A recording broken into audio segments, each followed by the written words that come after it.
मुस्काडीत वाजवली, जागच्या जागी काजीला झोपवला, खानानं धर्मगुरू मारला, ही जी बातमी आहे विजापुरात वाऱ्यासारखी पसरली.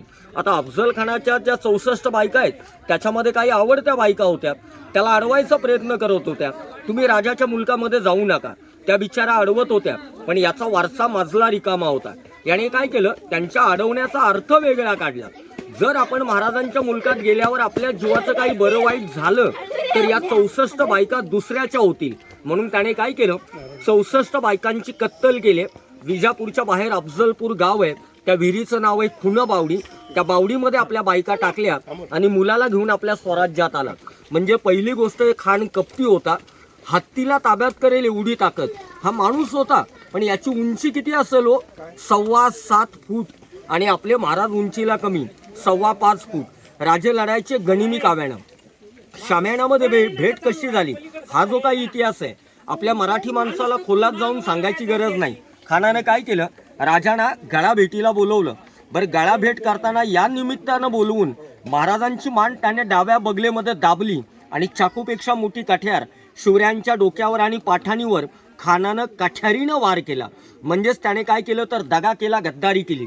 जरोडोपाणी चिलकत होतं ना, राजे वाचले. मग त्याच वेळेला शिवाजी राजांनी त्याच्या पोटात बिचवा खुपसलाय, वाघनाख्याने आतडी पोतळा बाहेर पाडून वध केलाय, तो गडाच्या पायथ्याला. या खानाचं पोट फाटले, घायाळ झालेला जंगलात हत्ती जसा ओरडतोय ना, असा अफजल खान शामियाणामध्ये ओरडतोय. या जंगलात हा सगळा गोंधळ चालू आहे. हा ऐकला कोणी, शामियाणा बाहेर उभा असलेला त्याचा अंगरक्षक सय्यद बंडा. शामियाणामध्ये काहीतरी घडलं, मागच्या बाजूनं बंडा धावत आत आला. त्याने काय पाहिलं, एखादं टरबूज, एखादं कळिंगड फुटावं असं खानाचं पोट फुटलंय. तो जमिनीवर ढासळलाय, आतड्या बाहेर निघाल्यात आणि आपल्या समोर शिवाजी राजे बाहेर चाललेत. मग मागून आलेला बंडा आहे ना, कोणत्याही गोष्टीचा विचार न करता याने कमरेची तलवार काढली.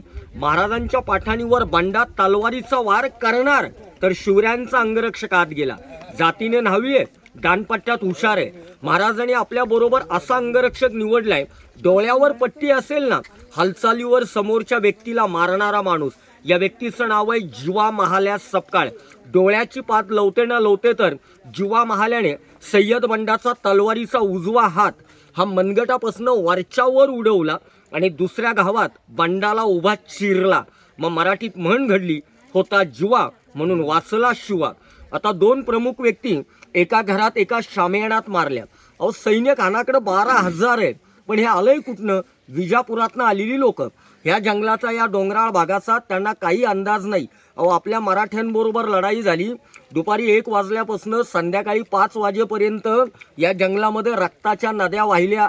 मराठ्यांनी खानाचं सैन्य कापलं तरी किती, 1-2 हजार नव्हे, तब्बल 11,000 आणि 1,000 सैन्य खानाचं विजापूरला पळालं. म्हणजे मी तुम्हाला काय म्हटलं तर गड आधी बांधला, याला काही नाव ठेवलं नाही. गड बांधल्यावर अफजल खानाला मारलं. बरं, अफजल खानाला मारलं म्हणजे हिंदवी स्वराज्यावर आलेलं सगळ्यात मोठं संकट ह्या गडाच्या पायथ्याला दूर झालं आणि आपल्या मराठ्यांना विजय मिळाला. खेड्यापाड्यात राहणारी आपली जुनी लोक विजयाला प्रताप मिळाला म्हणतात. म्हणजे अफजल खानाला मारून शिवाजी राजांचा प्रताप झाला, म्हणून या गडाचं नाव ठेवलं किल्ले प्रतापगड. मग राजाने अफजल खानाला मारलं आणि त्याच वेळेला कविभूषणानं एक काव्य लिहिलं. आज आपल्या मराठ्यांची आणि आपल्या महाराष्ट्राची हकीकतच ती आहे, काशी की कला जाथी मथुरा में मस्जिद होती, काशी की कला जाथी मथुरा में मस्जिद होती, अगर ना होते शिवाजी तो सबकी सुन्नत होती. हा इतिहास आपल्या मराठ्यांचा आहे, हा इतिहास आपल्या महाराष्ट्राचा आहे. या